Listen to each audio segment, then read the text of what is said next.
aprendizaje. Está conmigo, perdón, Melina Masnata, ella es educadora de formación y emprendedora en tecnología, educación y diversidad. Melina, ¿cómo estás? Bienvenida a RPP. ¿Qué tal, Jesús? Un gusto estar acá y me encantará también cómo enlazaste el tema también de la diversidad con este tema de inteligencia artificial. Soy también una de las cofundadoras de Chicas en Tecnología y creo fervientemente que el desafío que tenemos también con la inteligencia artificial, como mencionabas, es poder incluir otras miradas en las horas, a la hora de diseñarla a esa tecnología. Y justo mencionaste algo que es el tratamiento de cáncer y me recordó cuando trabajaba en Wikimedia, en la fundación que tiene Wikipedia entre tantos factores y otros productos y proyectos. Y pensaba en esto de para qué también las personas lo consumen, ¿no? Porque la inteligencia artificial no es mala per se, es utilizada de determinada manera. Así es.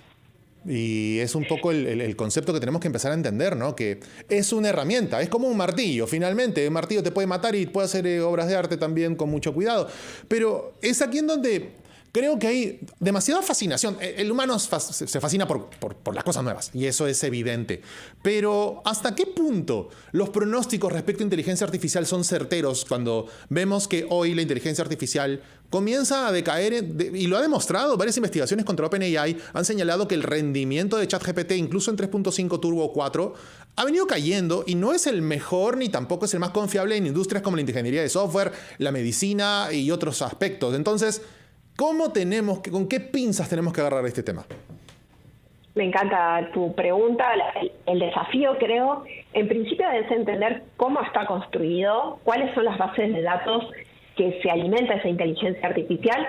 Y la inteligencia artificial, y de hecho ChatGPT dice, esta información es hasta el 2021, y creo que ahí hay algo que la gente se olvida de consultar. Entonces, por ejemplo, la guerra de Ucrania no es algo que está contemplado. Y después, bien mencionaste el tema de la inteligencia artificial generativa y en sí la inteligencia artificial. Tenemos que poder entender las diferencias y cuáles son los algoritmos. Cuando digo algoritmos es qué le estamos pidiendo y qué se le pidió originalmente a esa construcción, a esa interfaz de usuario. Cuando digo interfaz de usuario es las personas entramos a un chat, le escribimos, pero antes se diseñó esa tecnología con una forma de tratamiento de esa información, una forma de entender los comandos. Cuando digo comandos también tiene que ver con esto que se escucha, que son los prompts, que son cómo le pedimos a esa inteligencia artificial que nos dé eso que queremos. Entonces, muy pocas personas entendemos cómo preguntarle y cómo pedirle lo que necesitamos, pero a su vez las empresas de tecnología que no son gobiernos, entonces no les interesa tener ciudadanía más criteriosa, les interesa tener más clientes, tener más personas consumiendo esa información, tener más horas de captación de la atención, buscan captar esa atención y están diseñadas estas formas de comunicarse de una manera. Y acá lo conecto con tu primera reflexión, que es esta fascinación, ¿no? Y para mí la fascinación es que por primera vez hay una emulación o simulación de que la otra persona que te está hablando es una persona. De hecho, es más humilde que una persona, porque muchas veces te dice, puedo estar equivocándome, esta información es acotada, no te mienten eso.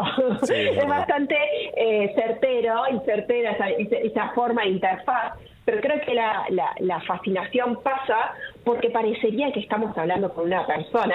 Y esto es porque aprende rápidamente, y todas las personas acá que estamos utilizando estas inteligencias artificiales, estamos entrenándola de manera gratuita. Porque lo que está haciendo, es decir, estamos trabajando para las empresas de tecnología de manera gratuita, porque está aprendiendo que una persona que está en Perú, que tiene, por ejemplo, entre 18 y 24 años, que vive en Lima, que le gusta comer canchita, y empieza a escribir, y entonces cada vez más tiene esa idea certera de quién sos vos y qué es lo que querés. Exacto. Entonces aprende y empieza a emularte, y ahí viene esa fascinación donde decís, me conoce más que mi familia.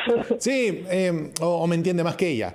Pero ahora, quiero aterrizar el punto de la educación, porque hay muchos docentes que hoy tienen un poco de miedo y resistencia al ingreso de inteligencia artificial a los salones de clase. Evidentemente no es un producto para menores de 13, todas las compañías te lo dicen, pero es inevitable que en algún momento, así como ocurrió con Wikipedia, que te hacía las tareas y un docente se dio cuenta, los niños copian y pegan Wikipedia, ahora los niños copian y pegan ChatGPT o BART o cualquier otro, o Llama o lo que sea. Y el tema viene ahí, en donde la inteligencia artificial lo que hace es reemplaza justamente los procesos cognitivos de resolución de problemas, básicamente, y que podrían perjudicar a los chicos en el tema de procesos de información, pero además podrían simplificar su trabajo a nivel gráfico, a nivel escritura. Me gustaría que me acompañes a una pausa para responder eso de cómo hacemos con los docentes para que puedan incluir o mirar a la inteligencia artificial como una herramienta dentro del salón de clases, sino como un enemigo. Pausa, regresamos luego del corte, aquí en familia.com por RPP, la voz de todo el Perú. Y está conmigo Melina Masnata, ella es educadora de formación y emprendedora en tecnología, educación y diversidad, porque estamos hablando de cómo incluimos a la inteligencia artificial en la educación. Y si es que deberíamos, primero, Melina, ¿deberíamos? ¿Lo tendremos que postergar? ¿En qué niveles? ¿Cómo deberíamos o cómo deberían los docentes asumir la existencia y el uso de inteligencia artificial generativa en los salones de clase?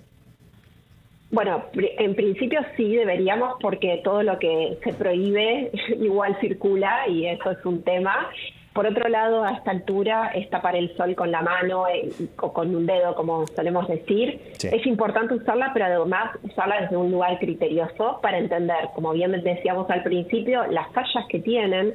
Entonces, un ejemplo rápido es que el docente se le ocurra hacer algunos ejercicios que son imposibles que haga la inteligencia artificial o que cometa estos errores. Entonces, mostrarles a los estudiantes estos errores, a su vez, desafiarlos a que piensen cuáles son las fuentes de información. En general ponemos una pregunta, te da la respuesta, por dar el ejemplo de ChatGPT, pero en realidad hay un montón de otras inteligencias artificiales y también generativas que poco te transparenten cuáles son esas fuentes de información. Entonces, buscar esas fuentes de información, preguntarle cómo tomó la decisión para responder esta pregunta, ¿qué criterios usaste para responder esta pregunta?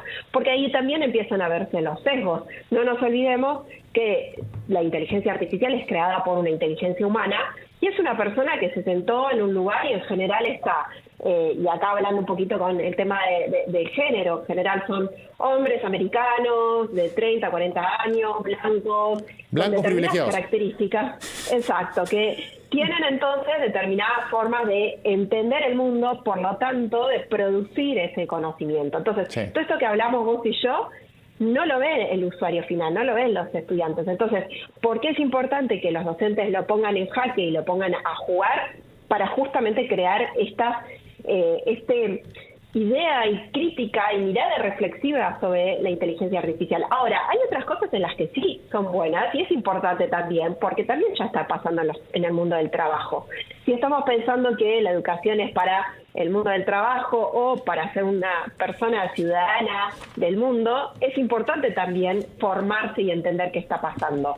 Ahora bien, en estos ejercicios, por ejemplo, algunas cosas en las que sí está sirviendo es en entender cuando las personas, hay uno que se llama Sócrates, hay una inteligencia artificial que se llama Sócrates, que a mí me parece interesante porque dice, bueno, cuando la falla es buena, porque te invita a que entendamos en la resolución de problemas matemáticos, por ejemplo, cuál es el proceso y dónde las personas nos solemos equivocar. Ahora, no explica después el detalle, te va mostrando el proceso. Entonces, para estas cosas sí son buenas porque los profesores o las profesoras lo que pueden llegar a hacer es, bueno, un aprendizaje más personalizado en una etapa, ¿no? Anda a descubrir y equivocate las veces que vos quieras para poder entender qué hay ahí detrás de ese proceso. Ahora, ¿van a desaparecer los docentes? No, los docentes van a hacer los roles más necesarios. ¿Por qué? Porque el aprendizaje está motivado, además, por cuestiones claves que son humanas. Por ejemplo, son los docentes los que saben cómo decirle a Jesús o cómo decirle a Melina cuáles son sus zonas de desarrollo proximal, de qué manera yo te puedo motivar e incentivar. Exacto. Y en eso es también algo muy criterioso, muy fino y muy que necesita también el 360. Cuando digo 360, por más que la inteligencia artificial se desarrolle, poco sabes si vos te levantaste mal, si en tu casa tenés problemas, si tomaste y te perdiste el colectivo o el bus. Son un montón de condiciones que quienes educan sí entienden ese 360 de esa persona. Entonces,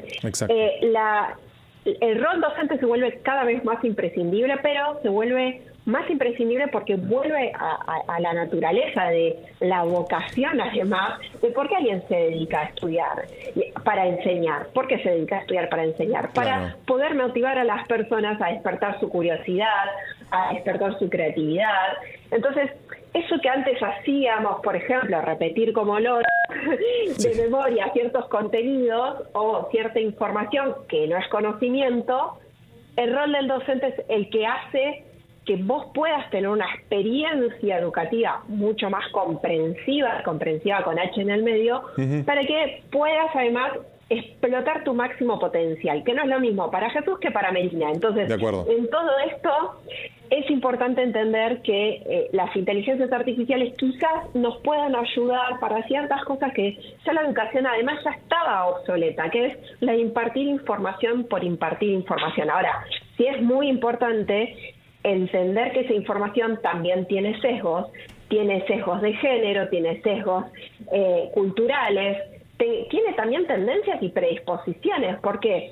Porque lo que estamos buscando, de nuevo, quienes hoy están generando este tipo de soluciones, no son personas que educan, no tienen un fin educativo detrás. Exacto. Entonces, por ahí estamos utilizando ChatGPT con un objetivo que es más comercial, que es, bueno, yo quiero tener esta información. Ahora, en ningún momento, como vos dijiste, y me encantó tu reflexión en relación a qué procesos cognitivos estamos perdiendo, es por eso que estamos perdiendo estos procesos cognitivos, porque no está desarrollado por compañías que piensen en educación. Hay algunos ejemplos, por ejemplo, Khan Academy y demás, que sí tienen mucha experiencia en relación a eso. Entonces, un docente también puede poner en juego y decir, bueno, vamos a consultar otras plataformas que utilizan inteligencia artificial, pero que tienen un objetivo y un propósito educativo. Entonces, ahí yo creo que de nuevo se vuelve el docente como cuando compramos el libro o el manual de texto, el que abre el mundo y el que da la orientación y dice, bueno, ¿por qué vamos a usar esto y por qué no vamos a usar esto? Exacto. Sí, creo que ahí el enfoque es preciso, sobre todo porque no pensemos que las profesiones son estáticas. Es decir, que un docente no tiene la virtud de variar el análisis y la evaluación de habilidades, de competencias. Las tiene que ir adaptando. Y de hecho, siempre hablamos aquí en RPP respecto al futuro de la inteligencia artificial. Y no es que la inteligencia artificial te vaya a dejar sin trabajo. Es si no conoces cómo usarla, te puedes quedar sin chamba. Que es, creo que el enfoque más sano en todo esto, porque hoy tenemos una herramienta que puede ser dirigida a docentes, que puede ser dirigida a informáticos. Es como un lienzo, es un set, es un kit de soluciones que tú puedes integrar a tu trabajo, pero necesitas aprender a programarlo para poder destacar también, porque hoy se aplica en todo. Hoy tenemos inteligencia artificial para la música, para la parte gráfica, pero no para que cualquiera haga música. Esto no es como el chef Gusteau en Ratatouille, que cualquiera puede cocinar. No, sino que la habilidad va a ser mejor tratada por una persona que logre entender la inteligencia artificial y que mejore sus procesos. Ya para terminar, Melina, ¿qué recomendaciones le damos a los docentes para enfrentar esto? Para decir, ok, yo soy un docente, trabajo con niños y adolescentes o en universidad y digo, quiero empezar a meterme. ¿Cuál podría ser mi primer approach, mi primera aproximación al vasto y complejo mundo de soluciones de la inteligencia artificial generativa?